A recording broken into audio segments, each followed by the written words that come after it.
My first lesson on employee ownership, I had me an old hand-me-down car, an old Chevrolet that was worn out, beat up, and I was having a flat tire. Every time I'd pull out of the company, I'd drive to some meeting and I'd have a flat tire, and I spent all my time fixing flats. And so one day I just said, you know, I'm big enough, I think I'll just go get me some new tires. So I went down and bought me 4 brand new white wall tires. Well, I pulled up in front of the company, and up on the porch was Bruce Arapas and Max Sexton, 2 superintendents. And they were looking down and they yelled at me and said, "Hey, who do you think you are?" And I said, "What do you mean?" He said, "Wait a minute, come over here a minute." And I said, "What do you mean?" He said, "I see you got some new tires there." And I said, "Yeah, I've been having flats. I've saved a lot of time not stopping to fix flats all the time." And he said, "Yeah, but did you have to buy white walls?" Because he said, "Black walls have been just as good. You're spending our money." Well, see, my first lesson on employee ownership is those 2 guys were owners just as much as Jack Sr. was at the time. And I always thought that was a good message, that we had employee ownership spread throughout the company. I think Jack had the great insight. A long time ago, there was an industrial psychologist that he took us off to the mountaintop, and we spent a day and a half doing tests, personality profile or IQ. That would lift me down at the bottom. But anyhow, we went all through these different tests, emotional tests and things. And I never will forget, he did a kind of like a spider diagram. And he pointed Jack over here and Ben over here and me over here. And he said, "Now see, each one of you got a strength. And that's your strength, Jack." Jack's a great visionary, y'all know that. Even today, when we go to lunch, Jack, Ben, and I still have our monthly lunch. So we get out and have lunch, and we'll still ask each other questions. "I'm working on this deal. How would you do it, Jack?" Or "How would you do it, Ben?" And you know, we go through that. Jack's a gambler, y'all know that. He loves to gamble, but I think that really gives him the insight of how to take risks. So that's another thing. Now Ben, he's a get-it-done guy. He'll plow through stumps, you know that. He'll just, whatever, you give him an assignment, he's gonna make it happen. And he's brave and bold, and he'll get out there and make something happen. And I guess mine was more about relationships, trying to work with the people side of the business. But we knew that about each other. So when Jack said, we get in this situation, we'll kind of rotate leadership, or we'll go to each other and kind of let you take the lead for the moment. And see, that's the number 2 value in our company, value and differences. Because you got blind sides, and if you get somebody else that can be totally different, they'll give you a different view and keep you from getting run over. The main thing about servant leadership to me, and there's a lot of characteristics to be a servant leader. If you can have leadership right at the very front line, you're gonna be very strong. Sometimes people try to have it at the very top, at headquarters, but if you can get right to the front line. I remember when we had the Baldridge people came to visit us. If y'all remember, we had practiced all the senior leaders in the company on what to say and what to do in front of Baldridge. And you know what they did? The first thing they did is they walked right past us and wanted to go right to the job site or get out to the front line and see what people do. I like to watch old Western movies. And in old Westerns, they always have a guy that gets shot off his horse, and they'll have another guy, he'll come back on his horse and pick you up and save you. And it's kind of your ride-back mentality. So if somebody got in trouble, we had foxhole buddies and ride-back buddies that would always go and be with them. But we had relationships with the customers.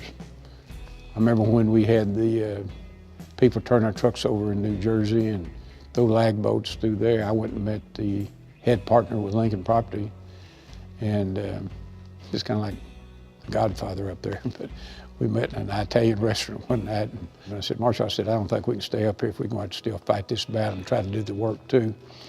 And he said, "Just give me another week." And the next week he had the mounted police on the job. So from that forward, we never had another moment's, no more trouble, because he got the police to be out on the job all the time. You can move mountains if you can get trust. There's a book out called The Speed of Trust by Stephen Covey. You can probably cite example after example of where trust means something, but how do you build trust? But I understand that when Bush was president, he wanted to go talk to Putin about taking the nuclear arms, disarming some of that. We were We had enough. We don't need any more of what we got.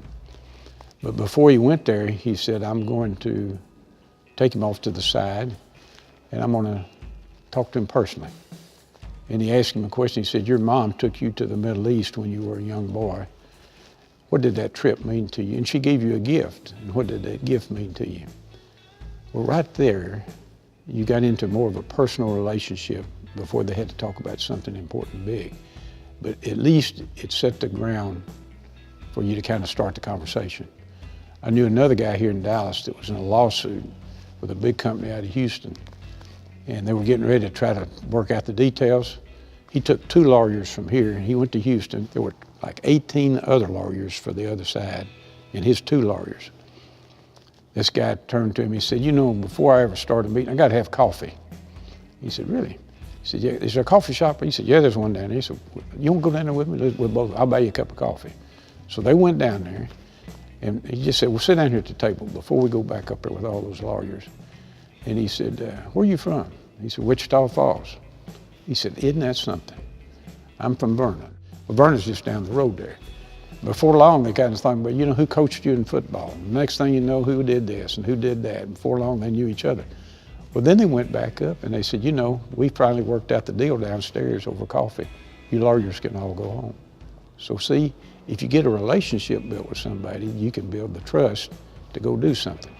You got to cultivate the soil, you got to plant, you got to fertilize, you got to pull the weeds, you got to water to get to harvest. You can't just jump in and say, well, okay, I want to have a relationship with you. No, I got to build on it. I got to take my time getting there. And you kind of got to like people a little bit to have a relationship. Now, some folks are not cut for that. I mean, you can say, well, I'm better if you just leave me alone and let me figure out my deal by myself. But some people you got to have in relationships so that you can build trust, so that you can go ahead and get big things done.